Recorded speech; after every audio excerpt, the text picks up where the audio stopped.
ನಮಸ್ಕಾರ. ಉತ್ತರ Karnataka ನ್ಯೂಸ್ನ Bidar news round ಅಪ್ಗೆ ಸ್ವಾಗತ. ನಾನು ಹನುಮಂತ್ ದೇಶ್ಮುಖ್. ಬನ್ನಿ ಕ್ವಿಕ್ ಆಗಿ ನೋಡೋಣ ಬೀದರ್ ಜಿಲ್ಲೆಯ ಇಂದಿನ ಪ್ರಮುಖ ಸುದ್ದಿಗಳನ್ನ.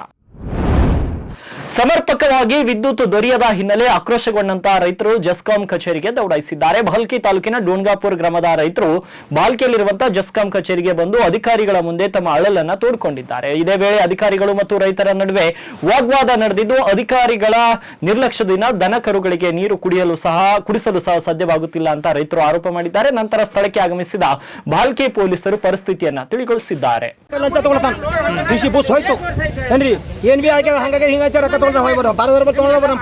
ಬೀಜ ಮಾಡಾಕ ಕೊಟ್ಟಾನ್ರಿ ಇಂಥ ಜೈನ ಏನಂತೀರಿ ಇವ್ನಿಗೆ ಹಿಂಗೆ ಮಾಡೋದು ತರಿಕದೇನೋ ಒಂದು ಹೇಳಿ ಮತ್ತೆ ನಮ್ಗೆ ಬರಬೇಡಿ ಅಂತ ಹೇಳಿ ಬಂದು ಹೋಗುವಂತ ಅವ ಏನಂದ್ರು ಮತ್ತೆ ನಾವು ಕೀಲಿ ಹಾಕ್ತಾ ಬರ್ರಿ ನೋಡ ದಮ್ಮಿದ್ರೆ ಅವ ನಾವು ಹಿಂಗೆ ಮಕ್ಕಳಿಗೆ ನಮ್ಮ ದನಕ್ಕೆ ನೀರು ಕುಡಿಯೋದ್ರ ಬಿಡಿ ಅಂತ ನಮ್ಮನ್ನ ಇವ್ರು ನೋಡಿ ಇವ್ರು ಹಾಲತ್ ನೋಡಿ ಇವ್ರು ಮಾಡಾಕತ್ತೀವಿ ಇವ್ರು ನೋಡಿ ಇಂಥ ಮಾಡಾಕತ್ತ ನೀವು ಡ್ಯೂಟಿ ಲಾಕ್ ಪ್ರಕಾರ ಹೆಂಡ್ರ ಮಕ್ಕಳು ಮಂದಿ ಬೀಜ ಮಾರಾಕ ಕೊಟ್ಟೆ ನಾವು ಅರ್ಥ ಮಾಡ್ಕೊಡ್ತಾರ ಒಂದು ಆಫೀಸರ್ ಇದ್ದಾಳೆ ನಮ್ಮನ್ನ ಮಾಡ್ತೀವಿ.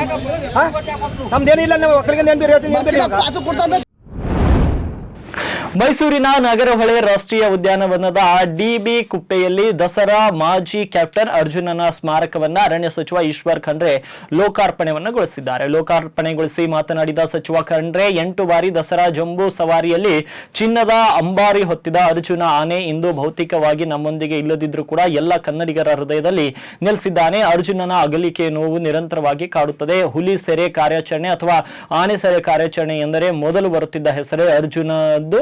ಅಷ್ಟು ವಿಶ್ವಾಸಾರ್ಹತೆ ಇದ್ದ ಅರ್ಜುನನ ಅಕಾಲಿಕ ಸಾವಿನ ನೋವಿದೆ. ಆದರೆ ಅರ್ಜುನನ ನೆನಪು ಚಿರಸ್ಥಾಯಿಯಾಗಿ ಉಳಿಯುವಂತೆ ಎಳಸೂರು ಮತ್ತು ಟಿಬಿ ಕುಪ್ಪೆಯ ಬಳೆಯಲ್ಲಿ 2 ಸ್ಮಾರಕ ನಿರ್ಮಿಸಲಾಗಿದ್ದು, ಮೊದಲಿಗೆ ಬಳೆಯಲ್ಲಿ ಸ್ಮಾರಕ ಉದ್ಘಾಟಿಸಲಾಗುತ್ತಿದೆ ಎಂದರು. ಅರ್ಜುನ್ ಆನೆ ಬಗ್ಗೆ ಹೇಳಬೇಕು ಅಂತ ಹೇಳಿದ್ರೆ, ಮನೆ ಮನೆ ಮಾತಾಗಿದ್ದಂತ ಅರ್ಜುನ್ ಆನೆ ದಸರಾದಲ್ಲಿ ಸುಮಾರು 8 ಸಲ ಅಂಬಾರಿಯನ್ನು ಹೊತ್ತು ಇವತ್ತು ಜಂಬೂ ಸವಾರಿಯಲ್ಲಿ ಭಾಗಿಯಾಗಿ ಕ್ಯಾಪ್ಟನ್ ಅನ್ನಿಸಿಕೊಂಡು ಇವತ್ತು ಎಲ್ಲರ ಮೆಚ್ಚುಗೆಗೆ ಪಾತ್ರವಾಗಿದ್ದಂಥದ್ದು ಅರ್ಜುನ್ ಆನೆ ಅಂತೇಳಿ ನಾವು ಹೇಳ್ಬೋದು. ಅದೇ ರೀತಿಯಲ್ಲಿ ಯಾವುದೇ ಪ್ರದೇಶದಲ್ಲಿ ಈ ಪುಂಡು ಇವತ್ತು ಮದ ಏರಿದಂಥ ಆನೆಗಳಿರ್ಬೋದು, ಹಾಗೆ ಇವತ್ತೇನು ಹುಲಿಗಳಿರ್ಬೋದು, ಈ ಕಾರ್ಯಾಚರಣೆಯಲ್ಲಿ ಇವಕ್ಕೆಲ್ಲ ಸೆರೆ ಹಿಡಿಬೇಕು ಅಂತೇಳಿ ಬಂದಂಥ ಸಂದರ್ಭದಲ್ಲಿ ಮೊದಲು ನಾವು ಯಾರಿಗಾದರೂ ಸ್ಮರಿಸುವುದು ಅಂತೇಳಿದರೆ ಅರ್ಜುನ್ ಆನೆಗೆ ಸ್ಮರಿಸುವಂಥದ್ದು. ಹೀಗಾಗಿ ಅನೇಕ ಕಾರ್ಯಾಚರಣೆಯಲ್ಲಿ ಹುಲಿ ಸೆರೆ ಹಿಡುವಂಥ ಕಾರ್ಯಾಚರಣೆಯಲ್ಲಿ ಈ ಭಾಗದಲ್ಲಿನೂ ಅರ್ಜುನ್ ಆನೆ ಭಾಗಿಯಾಗಿದ್ದಂಥದ್ದು ನಾವೆಲ್ಲ ನೋಡಿದ್ದೇವೆ, ಕೇಳಿದ್ದೇವೆ. ಅದೇ ರೀತಿಯಲ್ಲಿ ಆನೆ ಸೆರೆ ಹಿಡುವಂಥ ಕಾರ್ಯಾಚರಣೆ ಅದು ಕೊಡಗಲ್ಲಿರ್ಬೋದು, ಹಾಸನಲ್ಲಿರ್ಬೋದು, ಚಿಕ್ಕಮಗಳೂರಲ್ಲಿರ್ಬೋದು, ಎಲ್ಲೇ ಇದ್ದರೂ ಅರ್ಜುನ್ ಆನೆ ಮುಂಚೂಣಿಯಲ್ಲಿ ಇರ್ತಿದ್ದ.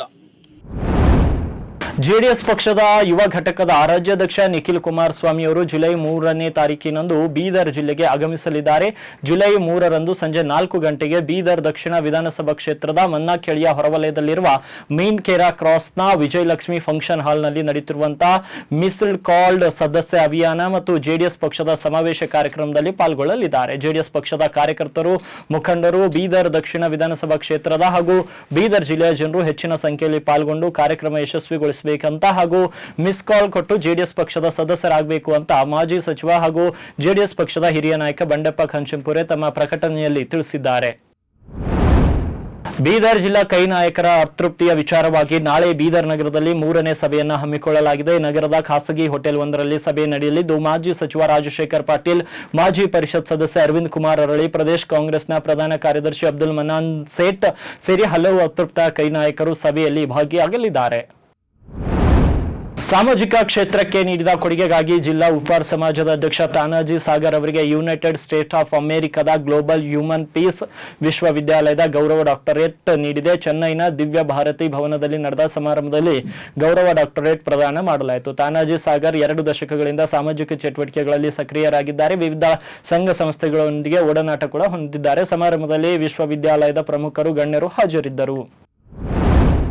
ನಾಳೆ ಭಾನುವಾರ ಸಾಯಂಕಾಲ 6 ಗಂಟೆಗೆ ನಗರದ ಲಾಡ್ಗೇರಿಯ ಹಿರೇಮಠ ಸಂಸ್ಥಾನದಲ್ಲಿ ಬೇಡ ಜಂಗಮ ಸಮಾಜದ ವತಿಯಿಂದ ಇತ್ತೀಚೆಗೆ ಜಿ ಕನ್ನಡ ಟಿವಿ ವಾಹಿನಿಯಲ್ಲಿ ಸರಿಗಮಪ 21ನೇ ಸೀಸನ್ ವಿಜೇತೆ ಕುಮಾರಿ ಶಿವಾನಿ ಶಿವದಾಸ್ ಸ್ವಾಮಿ ಅವರ ಅಭಿನಂದನಾ ಸಮಾರಂಭ ಜರುಗಲಿದೆ.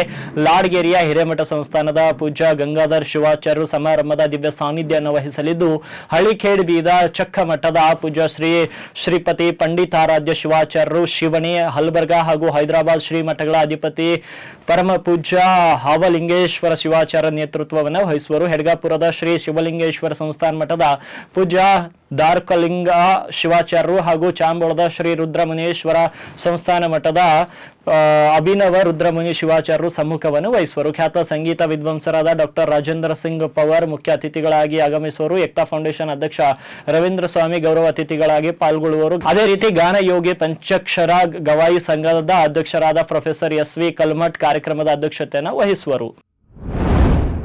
ಬೀದರ್ ತಾಲೂಕಿನ ಪ್ರತಿ ಗ್ರಾಮದಲ್ಲಿ ಚರ್ಚ್ ನಿರ್ಮಾಣಕ್ಕೆ ತಲಾ 1 ಕೋಟಿ ರೂಪಾಯಿ ಅನುದಾನ ಒದಗಿಸಬೇಕು ಅಂತ ಹಮಿಲಾಪುರದ ದಿ ಬುದ್ಧ ಯೂತ್ ಕ್ಲಬ್ ಅಧ್ಯಕ್ಷ ಮಹೇಶ್ ಎಸ್ ರಾಂಪುರೆ ಒತ್ತಾಯಿಸಿದ್ದಾರೆ. ರಾಜ್ಯ ಕ್ರಿಶ್ಚಿಯನ್ ಅಭಿವೃದ್ಧಿ ನಿಗಮದ ಉಪಾಧ್ಯಕ್ಷ ಸಂಜಯ್ ಜಾಗೀರ್ದಾರ್ ಹಾಗೂ ಜಿಲ್ಲಾ ಅಲ್ಪಸಂಖ್ಯಾತ ಕಲ್ಯಾಣ ಅಧಿಕಾರಿಗೆ ಈ ಕುರಿತು ಪ್ರತ್ಯಕ್ಷ ಪತ್ರಗಳನ್ನು ಸಲ್ಲಿಸಿದ್ದಾರೆ. ಈಗಾಗಲೇ ಕೆಲ ಗ್ರಾಮಗಳಲ್ಲಿ ಚರ್ಚ್ಗಳ ಕಾಮಗಾರಿ ನಡೆದಿದ್ದು ಅವುಗಳಿಗೆ ಇನ್ನೂ ಹೆಚ್ಚಿನ ಅನುದಾನವನ್ನು ಕಲ್ಪಿಸಬೇಕು ಅಂತ ಆಗ್ರಹಿಸಿದ್ದಾರೆ. ಹೋಬಳಿ ಮಟ್ಟದಲ್ಲಿ ಚರ್ಚ್ ನಿರ್ಮಾಣಕ್ಕೆ 2 ಕೋಟಿ ರೂಪಾಯಿ, ತಾಲೂಕು ಮಟ್ಟದಲ್ಲಿ 5 ಕೋಟಿ ರೂಪಾಯಿ ಹಾಗೂ ಜಿಲ್ಲಾ ಮಟ್ಟದ ಚರ್ಚ್ ನಿರ್ಮಾಣಕ್ಕೆ 10 ಕೋಟಿ ಅನುದಾನ ನೀಡಬೇಕು ಅಂತ ಬೇಡಿಕೆಯನ್ನು ಮಂಡಿಸಿದ್ದಾರೆ.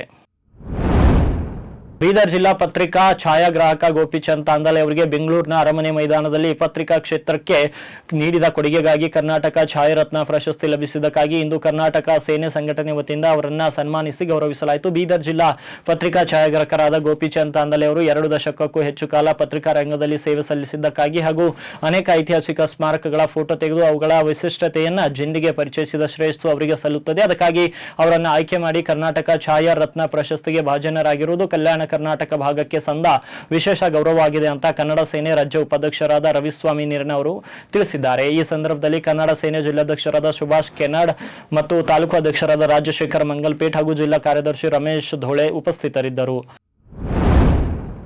ಇವಾಗಿದ್ವು ಬೀದರ್ ಜಿಲ್ಲೆಯ ಇಂದಿನ ಪ್ರಮುಖ ಸುದ್ದಿಗಳು. ಮತ್ತೆ ನಾಳೆ ಭೇಟಿಯಾಗ್ತೀನಿ ಬೀದರ್ ನ್ಯೂಸ್ ರೌಂಡ್ ಅಪ್ನಲ್ಲಿ.